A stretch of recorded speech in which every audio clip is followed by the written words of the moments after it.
Se você caiu nesse vídeo e ainda não assistiu a primeira parte, eu sugiro que você pause este vídeo e vá assistir o outro.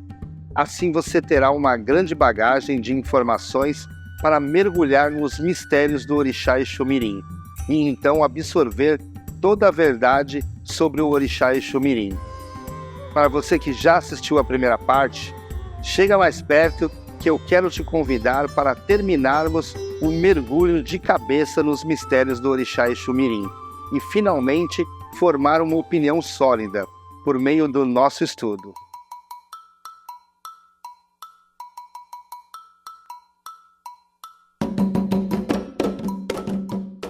Olá, sejam muito bem-vindos, meu saravá a todos vocês. Se você ainda não me conhece, eu sou o Pai Anderson Maciel, sacerdote do Colégio e Templo de Umbanda, Cavaleiros de Aruanda, e este é o canal Umbanda que eu amo, o seu canal do Axé. Aproveite para se inscrever no canal se ainda não for inscrito, porque toda semana tem um vídeo novo, que certamente vai lhe ajudar a conhecer tudo sobre a Umbanda. A soma de todo esse material é uma verdadeira Umbanda IAD. Agora chega de blá blá blá, chega mais perto e bora pro vídeo. Agora que já ficou claro a existência do Orixá Exu-Mirim e a sua extrema importância, desde a criação do mundo que vivemos, como nos relacionar com essa força? Qual a forma e quais os benefícios podemos alcançar com isso? E a resposta é bem simples. De forma semelhante a que nós nos relacionamos com os orixás que já conhecemos. Oxalá, Oxum, Oxóssi, Xangô e todos os outros também. Posso me relacionar com os orixás Exu, Pombagira e Exu-Mirim facilmente. Isso é um ponto muito importante. A nossa relação com o Orixá Exu não é apenas a maneira tradicional que nos relacionamos com as entidades Exus, aquelas que geralmente trabalham nos atendimentos, nas giras nos terreiros, que já conhecemos há tempos, como Exu Capa Preta, Exu Meia-Noite, Exu Sete Encruzilhadas, Exu da Estrada, Exu Tranca-Rua, Giramundo e muitos outros. Também posso me relacionar com o Orixá Exu. Esse relacionamento tem o objetivo de aproximar de nós a força e a presença do Orixá Exu. E pode ser feito de forma simples, a partir de uma só vela, uma bebida, um charuto, ervas, frutas e farofa. A mesma coisa acontece com o Orixá Pombagira e o Orixá Exu-Mirim. Nós já temos uma conexão com o Orixá Exu-Mirim, pois nos terreiros de Umbanda conhecemos várias entidades chamadas de Exu-Mirim, como o Faísquinha, o Caveirinha, o Pimentinha, Calunguinha, Chiquinho, Capinha Preta e muitos outros. A maioria deles tem os nomes dos Exus no diminutivo. Essa relação mantida com a entidade Exu-Mirim já é um relacionamento simbólico e indireto com os mistérios do Orixá Exu-Mirim. Podemos escolher um ponto de força na natureza, seja ela qual for, ou até mesmo na parte de fora de nossas casas, e realizar uma firmeza, uma oferenda, simples que seja, oferecendo bebidas alcoólicas doces, como licores, ou simplesmente um copo de bebida com mel, uma vela bicolor preta e vermelha e uma cigarrilha ao Orixá Exu-Mirim. Essas oferendas são uma forma de agradecer ao Orixá Exu-Mirim, fazer uma ligação com ele e trazer essa força para as nossas vidas. Nós podemos invocar e evocar os orixás, evocar sua força. De fora para dentro é principalmente quando eu quero ajuda dos problemas externos a mim, externos ao meu ser. Invocar de dentro para fora é quando eu estou precisando de ajuda nas questões internas a mim. E clamar. Clamar é a postura do religioso de clamor, de chamada, de pedido, é a postura de humildade perante a autoridade espiritual. Podemos evocar, invocar e clamar pela entidade Exu-Mirim, dizendo: eu elevo meus pensamentos ao Olorum, nossos pais e mães orixás, sua lei maior e sua justiça divina, e peço a intervenção de Exu-Mirim para me ajudar nas complicações da minha vida. Ou seja, o conselho é simples: sua vida está complicada? Chame Exu-Mirim para te ajudar. Agora, quando você sente que as coisas estão paradas, nada está acontecendo, quando você se sente retrocedendo, tudo está atrasado, quando sempre surge uma controvérsia, situações ocultas e escondidas, nesses casos, você chama pelo mistério de Exu-Mirim, chama pelo orixá Exu-Mirim, dizendo: eu elevo meus pensamentos ao Olorum, sua lei maior e sua justiça divina. E em nome do Criador eu clamo a intervenção do orixá Exu-Mirim na minha vida. Lhe ofereço esta vela, este copo de pinga com mel, essa cigarrilha. Clamo a sua presença e peço que receba esse agrado e me ajude a descomplicar a minha vida. Em situações mais graves, pode ser montada uma oferenda com 7 copos de pinga com mel, 7 velas bicolor preta e vermelha e peça para que o orixá Exu-Mirim lhe ajude, que ele possa entrar na sua vida e lhe auxiliar. O que vale para Exu-Mirim é a sua intenção, é a intenção que é colocada na hora que você vai fazer a sua oferenda. Há momentos que, por mais que o que vale é a intenção, em certos momentos é preciso do elemento para uma manipulação, para que haja e aconteça a magia. A religião de Umbanda é baseada na magia e na manipulação de elementos. O Exu-Mirim e o orixá Exu-Mirim não vêm para beber ou para fumar. No entanto, o mistério permite que os elementos sejam manipulados em seu benefício. Agora, quem são esses espíritos com atitudes de criança que incorporam nos médiuns nos terreiros de Umbanda e se apresentam como Exu-Mirim nos trabalhos de esquerda? Primeiro, mas não menos importante, Exu-Mirim é infantil. Há uma diferença entre ser infantil e ser criança. O que significa ser criança? A criança é um estado biológico. E o que significa ser uma criança? Uma criança é um espírito que vive em corpo quando tem 3, 4 ou 5 anos, até se tornar adolescente. A gente considera criança. Abaixo disso é considerado um bebê. Pode ser um espírito velho. É velho, mas está criança por uma razão biológica. Ser criança para nós é uma condição biológica.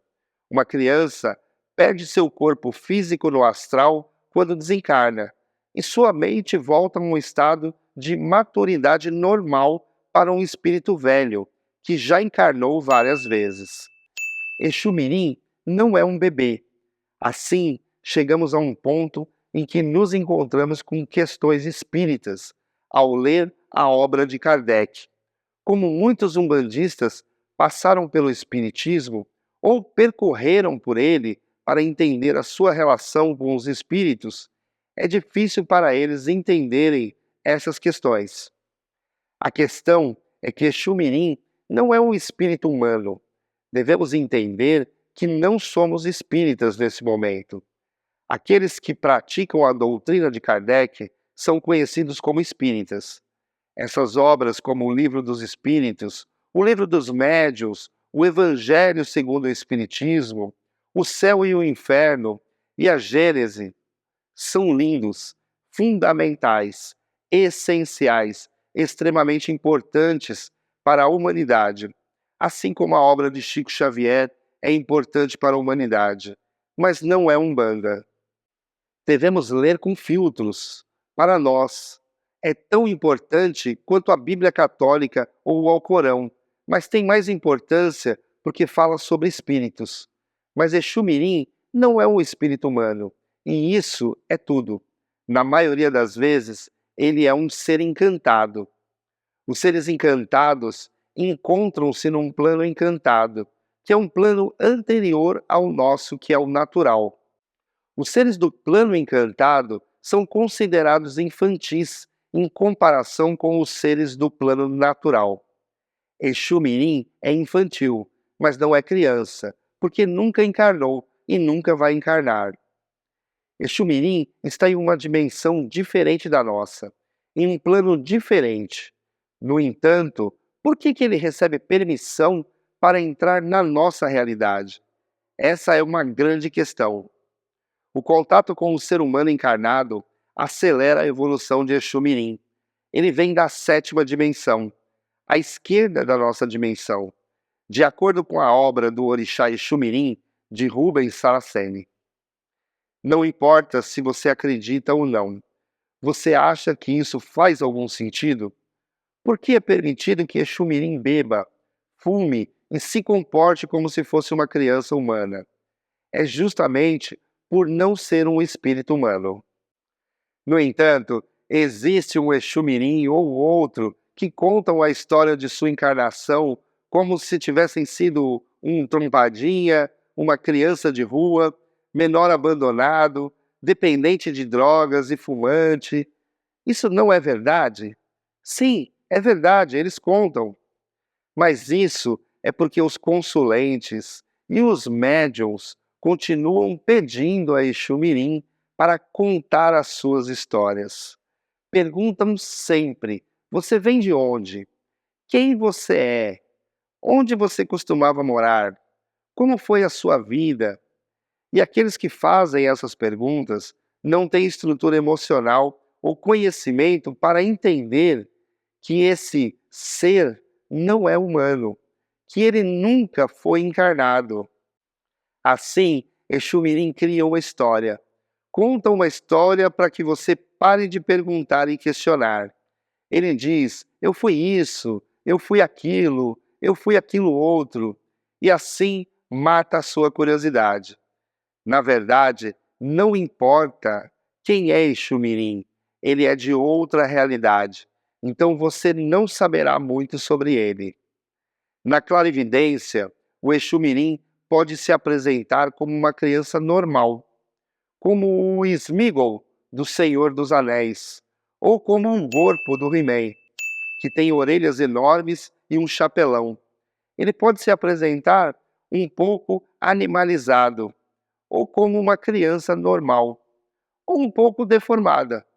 Ele pode se apresentar como ele quiser, afinal, ele é um Exu Mirim. Ele não tem os vícios humanos e ele nunca encarnou. Às vezes, o Exu Mirim exterioriza os vícios, o mau comportamento, a sombra e os desequilíbrios do médium que está incorporando. Quando Exu Mirim se apresenta de forma mal educada, faltando o respeito ou com uma atitude negativa, é preciso examinar se isso é dele mesmo ou se ele está exteriorizando algo do seu médium. E isso não quer dizer que o médium está mistificando, porque mistificar é você atravessar, é você de forma mal intencionada manipular, fingir ou imitar, ser um verdadeiro farsante, em que faz de conta que está incorporado, ou usa de uma incorporação para enganar ou tirar proveito de alguém. Já o animismo é uma combinação inconsciente de sentimentos e problemas não resolvidos do médium, que se misturam na prática da manifestação mediúnica. Por causa disso, Exu Mirim às vezes exterioriza questões do seu médium, que precisam ser trabalhadas ou doutrinadas. Isso é conhecido como animismo natural. Exu Mirim pode ser educado, doutrinado e aprender a ter um comportamento aceitável. E isso deve ser realizado pelo Exu-chefe do terreiro, com auxílio dos demais Exus da casa. Os Exus Mirins amam os Exus, os chamam de pai, de tio, pedem a bênção e se oferecem para ajudar em tudo. Devido à sua falta de humanidade, Ele entra em lugares que não pode entrar e faz coisas que não pode fazer. Ele faz isso sem ser visto ou percebido por ninguém. Ele entra em realidades paralelas e sai de lugares em segurança. Dentro da religião de Umbanda, Exu Mirim é um mistério. Ele não é uma criança porque vem de uma realidade anterior.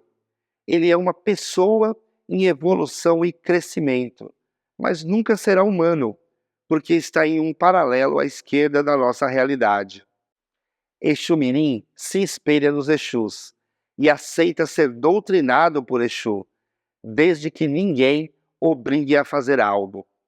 Exu Mirim é conquistado e doutrinado com amor, porque é assim que se deve tratar uma criança, não só em relação a nós, mas também ao ser natural e ao ser humano.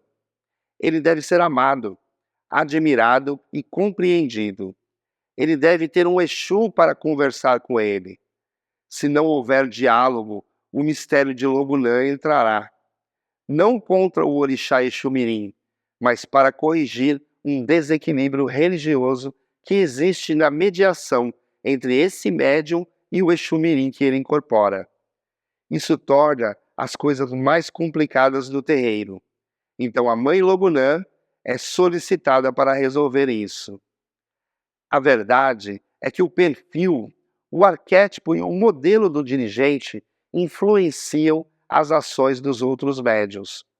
Por exemplo, dentro de um terreiro, o Exu Mirim do dirigente dirige os outros Exus Mirins que trabalham na casa.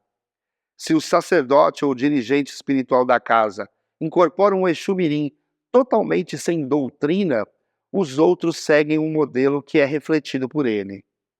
Se a gira de esquerda é destinada ao Exu Mirim, o dirigente espiritual está junto com o seu Exu Mirim ou com o seu Exu incorporado, e o dirigente que coloca a doutrina da casa e é o exemplo. Ponto final. Exu Mirim é muito útil no trabalho espiritual, mas o terreiro precisa de doutrina, disciplina, ética, moral e técnicas para trabalhar com ele. E Pombagira Mirim, será que existe? Existe sim.